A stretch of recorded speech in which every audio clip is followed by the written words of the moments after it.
दोस्तों, ये एक सच्ची घटना पर आधारित दास्तान है दोस्तों। इसीलिए इस कहानी को पूरा ध्यान से सुनिए, क्योंकि यह सिर्फ एक लड़की की कहानी नहीं, बल्कि ईमान, सब्र और अल्लाह की कुदरत का ऐसा इम्तिहान है, जिसने एक पूरे गांव की सोच बदल दी थी। यह कहानी है नूरपुर नाम के एक छोटे से गांव की, जहां मिट्टी के घर थे, कच्ची गलियां थीं और हर सुबह अजान की आवाज से फिजा गूंज उठती थी। उसी गांव में रहते थे हाजी अब्दुल रहमान, जो अल्लाह वाले इंसान माने जाते थे। उनकी बीवी आयशा बेगम बेहद परहेजगार औरत थीं और उनकी एक ही औलाद थी, उनकी बेटी जैनब। जैनब उस गांव की शान थी। उसकी आंखों में मासूमियत थी, चेहरे पर हया थी और दिल में अपने रब का खौफ था। वह 5 वक्त की नमाज पढ़ती थी, कुरान की तिलावत करती थी और गांव की बूढ़ी औरतों की खिदमत किया करती थी।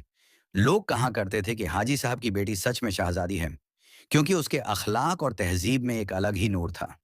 लेकिन ज़ैनब की ज़िंदगी का एक ऐसा राज था, जिसे बहुत कम लोग जानते थे। उसके घर के पिछवाड़े एक पुराना सा अस्तबल था, जहाँ एक खूबसूरत सफ़ेद घोड़ा रहता था। उसका नाम बरकत था। वह घोड़ा कोई आम जानवर नहीं था। हाजी साहब उसे अपने बेटे की तरह मानते थे, क्योंकि बरसों पहले जब हाजी साहब का कारोबार डूबने लगा था, तब उसी घोड़े की वजह से उन्हें दूर शहर जाकर काम मिला और उनकी किस्मत पलट गई थी। इसलिए वह उसे अल्लाह की रहमत समझते थे। ज़ैनब बचपन से ही बरकत के साथ बड़ी हुई थी। वह उसके पास बैठकर अपने दिल की बातें करती थी। जब वह उदास होती तो घोड़े की गर्दन से लगकर रो लेती। और हैरानी की बात यह थी कि बरकत भी उसे ऐसे देखता जैसे सब समझ रहा हो। गांव के लोग इस अजीब लगाव को देखकर फुसफुसाते थे। कुछ कहते ये सिर्फ एक मासूम लड़की का जानवर से प्यार है, तो कुछ कहते कि यह लगाव हद से ज्यादा है। लेकिन जैनब को इन बातों से कोई फर्क नहीं पड़ता था। उसके लिए बरकत सिर्फ एक घोड़ा नहीं, बल्कि उसके बचपन की यादों का हिस्सा था। हर सुबह वह फज्र की नमाज के बाद सबसे पहले अस्तबल जाती, उसके लिए पानी भरती, उसे अपने हाथों से दाना खिलाती और उसके माथे पर हाथ फेरते हुए दुआ करती कि या अल्लाह, जैसे तूने इसे हमारे लिए रहमत बनाया है, वैसे ही इसे सलामत रखना। हाजी अब्दुल रहमान दूर खड़े ये सब देखते और मुस्कुरा देते। उन्हें अपनी बेटी की मासूमियत पर फख्र था, मगर वक्त हमेशा एक सा नहीं रहता। एक शाम जब आसमान पर अजीब सी लालिमा छाई हुई थी और हवा में बेचैनी थी, जैनब बरखत के पास बैठी थी। अचानक घोड़ा जोर से हिनहिनाया।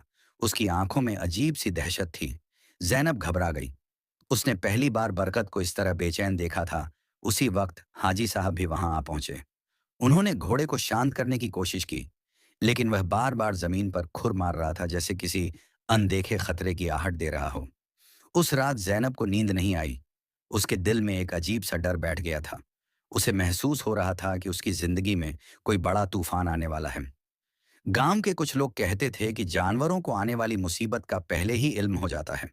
और उस रात बरकत की बेचैनी जैसे किसी अनहोनी का इशारा कर रही थी। अगले दिन सुबह गांव में खबर फैली कि दूर इलाके से एक अजनबी दरवेश आया है, जो लोगों की तकदीर देखता है और आने वाले वक्त की खबर देता है। गांव वाले उसे देखने के लिए जमा होने लगे। हाजी साहब भी एहतियातन वहां गए। जैनब घर पर थी, मगर उसका दिल अजीब तरह से धड़क रहा था, जैसे उसका नाम भी उस भीड़ में लिया जाने वाला हो।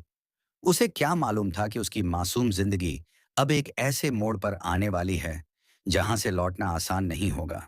और जिस सफेद घोड़े को वह अपनी रहमत समझती थी, वही उसकी किस्मत की सबसे बड़ी कहानी का हिस्सा बनने वाला था। यह तो बस शुरुआत थी उस इम्तिहान की, जिसकी सच्चाई सुनकर आज भी नूरपुर के लोग सिहर उठते हैं। गांव के बीचों बीच पुरानी मस्जिद के सामने वह दरवेश बैठा था। लंबी सफेद दाढ़ी, गहरी आंखें और हाथ में तस्बीह लिए वह धीमी आवाज में कुछ पढ़ रहा था। लोग एक एक कर उसके सामने बैठते और वह उनके हालात के बारे में ऐसी बातें बता देता कि सुनने वाले दंग रह जाते। हाजी अब्दुल रहमान भी भीड़ में जाकर बैठ गए। उनके दिल में कोई खास सवाल नहीं था, लेकिन जब दरवेश की नजर अचानक उन पर पड़ी, तो उसकी आंखें ठहर गईं। उसने तस्बीह के दाने रोक दिए और गहरी आवाज में कहा, तुम्हारे घर में एक नूर है, मगर उस नूर पर साया मंडरा रहा है। यह सुनते ही हाजी साहब का दिल जोर से धड़क उठा। उन्होंने घबरा कर पूछा, आप क्या कहना चाहते हैं?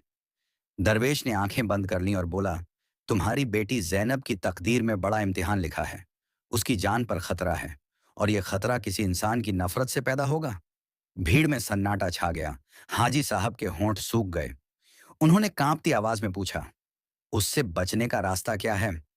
दरवेश ने धीमे मगर साफ शब्दों में कहा, अगर उसकी हिफाजत चाहते हो तो उसकी किस्मत का रिश्ता इंसानों से तोड़ दो। उसे ऐसी मखलूक से बांध दो जो बेगुनाह हो, जो पाक हो, तभी यह साया हटेगा। यह बात सुनते ही लोगों के चेहरों पर हैरानी फैल गई। किसी ने कहा, यह कैसी बात कर रहे हैं आप? तो किसी ने फुसफुसाकर कहा, शायद यह कोई इशारा है। हाजी साहब गहरी सोच में डूब गए। उनके दिमाग में बस एक ही ख्याल घूम रहा था कि बेगुनाह और पाक मखलूक कौन हो सकती है। उसी पल उनके जहन में सफेद घोड़ा बरकत का चेहरा कौंध गया। उनका दिल बैठ गया। क्या यह उसी की तरफ इशारा है? वह भारी कदमों से घर लौटे तो आयशा बेगम ने उनके चेहरे की रंगत देखकर पूछा, क्या बात है? आप इतने परेशान क्यों हैं? हाजी साहब ने सारी बात बता दी। आयशा बेगम के हाथ से पानी का गिलास गिर पड़ा। उन्होंने रोते हुए कहा, यह कैसा इम्तिहान है? हमारी बेटी ने किसी का क्या बिगाड़ा है? उधर जैनब अपने कमरे में बैठी थी। जब उसे गांव की औरतों से दरवेश की बातें मालूम हुई तो उसका चेहरा पीला पड़ गया। वह तुरंत अस्तबल की तरफ भागी। बरकत शांत खड़ा था, मगर उसकी आंखों में वही अजीब सी चमक थी। जैनब ने उसके माथे पर हाथ रखा तो उसका दिल और तेज धड़कने लगा।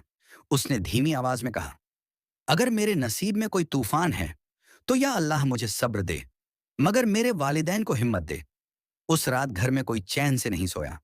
बाहर हवा चल रही थी, दरवाजे चरमराते थे और हर आवाज जैसे किसी अनदेखी मुसीबत का ऐलान कर रही थी। गांव में तरह तरह की बातें फैलने लगीं। कुछ लोग कहते दरवेश सच्चा है, तो कुछ कहते वो लोगों को डराकर अपना मतलब निकालता है। लेकिन हाजी अब्दुल रहमान के दिल में डर गहराता जा रहा था। उन्हें लगने लगा था कि कहीं सच में उनकी बेटी किसी साजिश का निशाना तो नहीं बनने वाली। तभी आधी रात को अचानक अस्तबल से जोर की आवाज आई, जैसे कोई चीज गिर पड़ी हो। हाजी साहब दौड़ते हुए बाहर निकले तो देखा बरकत बेचैनी से जमीन पर खुर मार रहा है और दूर अंधेरे में किसी साए की हल्की सी हरकत दिखाई दे रही है। हाजी साहब का दिल कांप उठा। क्या यह वही खतरे की आहट थी जिसकी बात दरवेश ने की थी?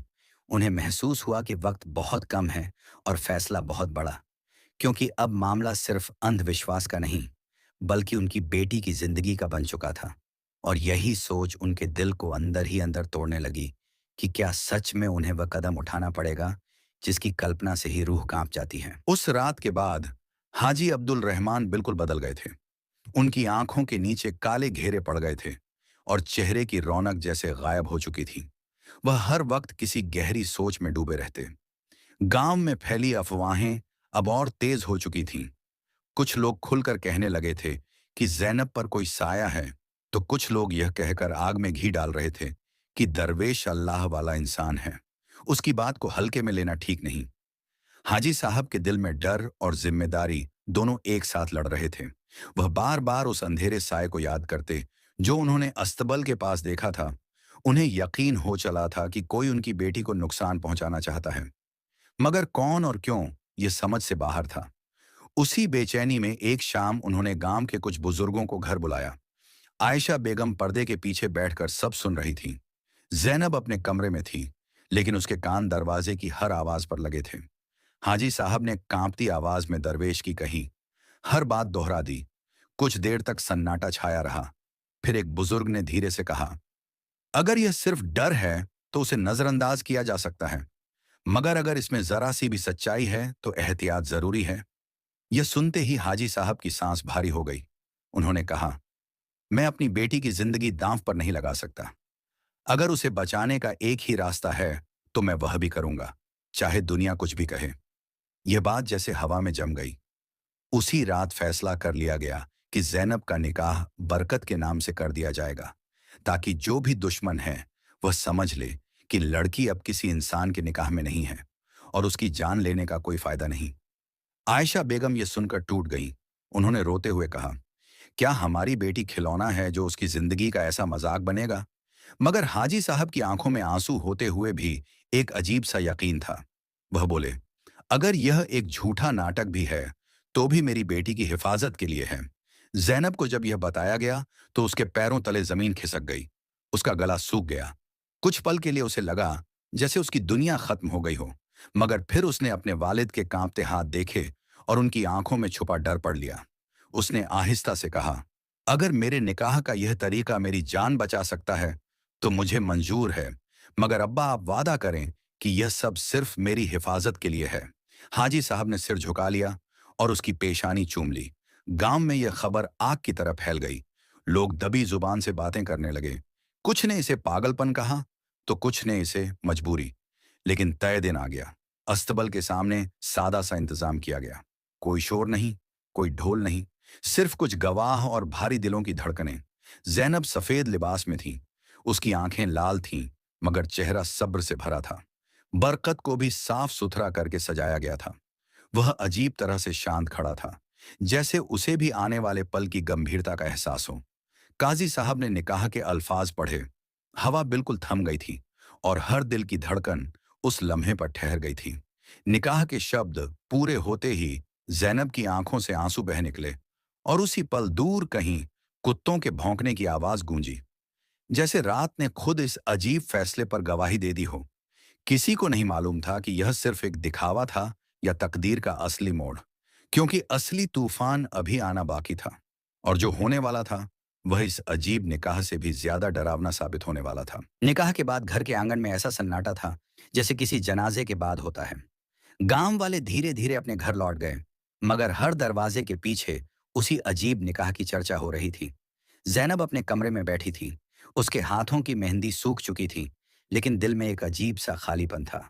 वह खुद से पूछ रही थी, क्या सच में यह सब उसकी हिफाजत के लिए था, या वह किसी गलत फैसले का हिस्सा बन गई है। उधर अस्तबल में बरकत असामान्य रूप से शांत था। उसकी आंखें बार बार दरवाजे की तरफ उठतीं, जैसे वह किसी अनदेखे खतरे को महसूस कर रहा हो। आधी रात का वक्त था जब अचानक तेज हवा चलने लगी। आसमान पर काले बादल छा गए और दरवाजे जोर जोर से हिलने लगे। आयशा बेगम घबराकर उठ बैठी। हाजी अब्दुल रहमान भी बाहर निकल आए। तभी अस्तबल की तरफ से घोड़े की दर्द भरी हिनहिनाहट गूंजी। वह आवाज ऐसी थी कि सुनने वाले का कलेजा कांप जाए। हाजी साहब दौड़ते हुए वहां पहुंचे तो देखा बरकत जमीन पर गिरा तड़प रहा है। उसके मुंह से झाग निकल रहा था। जैनब भी पीछे पीछे पहुंच गई। उसने बरकत का सिर अपनी गोद में ले लिया और रोते हुए दुआ पड़ने लगी, या अल्लाह इसे शिफा दे, इसे बचा ले। मगर कुछ ही पलों में बरकत की आंखें स्थिर हो गईं। उसका जिस्म ठंडा पड़ने लगा। जैनब की चीख ने रात की खामोशी को चीर दिया। पूरा गांव जाग उठा। लोग मशालें लेकर दौड़े। जब सबने बरकत को उस हालत में देखा तो समझ गए कि यह कोई साधारण मौत नहीं है। गांव के एक बूढ़े आदमी ने जमीन पर गिरे दाने को सूंघकर कहा, इसमें जहर मिलाया गया है। यह सुनते ही हाजी साहब के पैरों तले जमीन खिसक गई। उन्हें उसी अंधेरे साए की याद आई जो उन्होंने कुछ दिन पहले देखा था। जैनब सुबकते हुए बोली, अब्बा, यह जहर मेरे लिए था ना।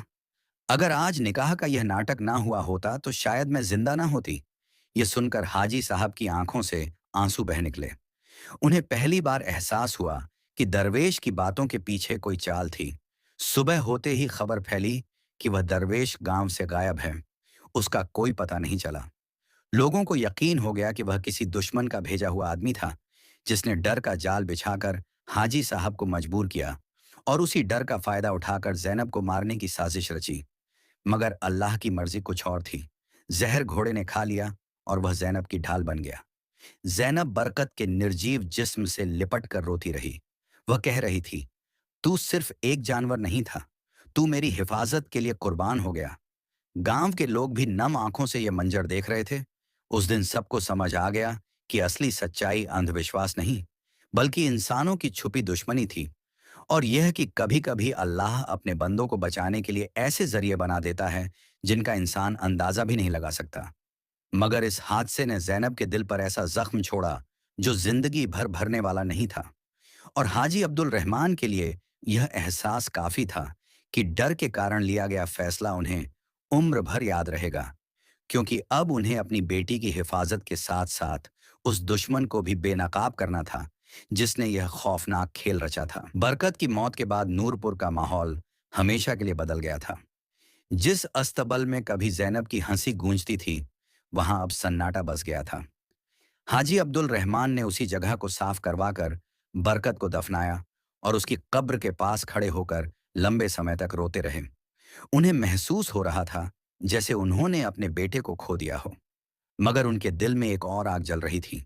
वह आग थी सच्चाई जानने की और उस शख्स को बेनकाब करने की जिसने उनकी बेटी की जान लेने की कोशिश की थी। गांव के कुछ नौजवानों ने आसपास के इलाकों में पता लगाया तो मालूम हुआ कि वही दरवेश कुछ महीने पहले एक दूसरे गांव में भी डर और झूठी भविष्यवाणी फैलाकर लोगों से पैसे ऐंठ चुका था। अब यह साफ हो गया कि वह कोई अल्लाह वाला इंसान नहीं बल्कि चालाक धोखेबाज था जिसने अंधविश्वास का सहारा लेकर लोगों के दिलों में खौफ डाला और उसी खौफ की आड़ में साजिश रची। हाजी साहब ने गांव वालों को इकट्ठा करके मस्जिद के आंगन में सबके सामने कहा कि हमने डर को अपने ईमान से बड़ा समझ लिया था। हमने इंसान की बात पर यकीन कर लिया मगर अल्लाह की हिफाजत पर पूरा भरोसा नहीं किया और यही हमारी गलती थी। जैनब भी वहां मौजूद थी। उसकी आंखों में आंसू थे मगर आवाज में अजीब सी मजबूती थी। उसने कहा, अगर बरकत ने मेरी जान बचाई है तो यह अल्लाह की रहमत है और अगर मुझे यह दर्द मिला है तो यह भी एक इम्तिहान है। मगर आज के बाद हम किसी दरवेश या झूठे डर के पीछे नहीं भागेंगे। हम सिर्फ अपने रब पर भरोसा करेंगे। गांव के लोग यह सुनकर खामोश हो गए। हर किसी को अपने अपने अंधविश्वास याद आ रहे थे। बरकत की कुर्बानी ने जैसे सबकी आंखें खोल दी थीं। कुछ महीनों बाद जैनब धीरे धीरे संभलने लगी। उसने अपनी तालीम फिर से शुरू की और गांव की लड़कियों को पढ़ाना भी शुरू कर दिया। वह उन्हें बताती कि डर इंसान को कमजोर बनाता है और ईमान उसे मजबूत करता है। हाजी अब्दुल रहमान ने भी कसम खाई कि अब वह किसी अनजाने की बात पर आंख बंद करके भरोसा नहीं करेंगे। वक्त बीतता गया मगर बरकत की याद हमेशा जिंदा रही। उसकी कब्र पर हर जुमे को फूल रखे जाते और जैनब वहां खड़ी होकर दुआ करती कि या अल्लाह, जिस तरह तूने मुझे बचाया उसी तरह हर मासूम की हिफाजत फरमा। इस घटना के बाद नूरपुर में कोई भी झूठे दरवेश की बातों में नहीं आया क्योंकि सबने अपनी आंखों से देखा था कि असली ताकत किसी इंसान के शब्दों में नहीं बल्कि अल्लाह की मर्जी में होती है। और इस तरह एक अजीब और दिल दहला देने वाली कहानी का अंत एक बड़े सबक के साथ हुआ कि अंधविश्वास इंसान को गुमराह करता है मगर सब्र और सच्चा ईमान हर तूफान से निकाल देता है। यही इस कहानी का असली पैगाम है कि हालात कैसे भी हों, भरोसा सिर्फ अपने रब पर रखो क्योंकि वही सबसे बड़ा हाफिज और सबसे बड़ा मददगार है दोस्तों। अगर आपको यह कहानी लड़की और सेव्ड गॉड की शादी, शहजादी और गॉड की दिल दहला देने की कहानी दिल को छू गई हो, अगर बरकत की कुर्बानी ने आपकी आंखें नम कर दी हों और अगर जैनब के सब्र ने आपको ये एहसास दिलाया हो कि हर हाल में भरोसा सिर्फ अल्लाह पर होना चाहिए, तो इस वीडियो को यहीं छोड़कर मत जाइए। इस कहानी का पैगाम ज्यादा से ज्यादा लोगों तक पहुंचाइए ताकि कोई भी इंसान झूठे डर और अंधविश्वास का शिकार न बने। अगर आप चाहते हैं कि हम ऐसी ही इमोशनल और हकीकत से जुड़ी इस्लामिक कहानियां आपके लिए लाते रहें, तो वीडियो को लाइक कीजिए, चैनल को सब्सक्राइब कीजिए और बेल आइकन जरूर दबाइए ताकि अगली दास्तान आपसे मिस ना हो। और कमेंट में जरूर लिखिए कि इस कहानी का कौन सा हिस्सा आपके दिल को सबसे ज्यादा छू गया। अल्लाह हम सबको सही समझ और मजबूत ईमान अता फरमाए। आमीन।